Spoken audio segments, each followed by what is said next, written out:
સુરતના કતારગામ ખાતે રહેતા પાટીદાર સમાજની 19 વર્ષીય ટ્યુશન શિક્ષિકા દીકરીએ કરેલા આપઘાત મામલે પાટીદાર સમાજના મોભીઓએ પોલીસ કમિશનર કચેરીએ પહોંચી રજૂઆત કરી હતી।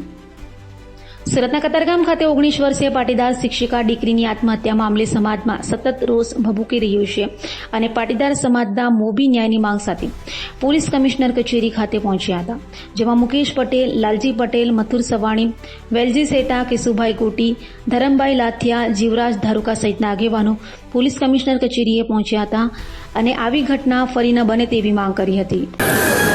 નમસ્કાર મિત્રો, ગઈકાલે જે કતારગામ વિસ્તારમાં 19 વર્ષની દીકરીએ આપઘાત કર્યો છે, જે અસામાજિક ટોર્ચરિંગ લુખ્ખા તત્વો દ્વારા એને પ્રેશર કરવામાં આવ્યું, ટોર્ચરિંગ કરવામાં આવ્યું, બ્લેકમેલ કરવામાં આવી, એના હિસાબે જે આપઘાત કરવાની ફરજ પડી છે। એટલે સ્વાભાવિક છે કે કોઈ પણ સમાજની દીકરી હોય, નાની દીકરી જ્યારે આપઘાત કરે એટલે આપણને દુઃખ થાય જ। તો એના માટે અમે સીપી સાહેબને રજૂઆત કરવા આવ્યા હતા।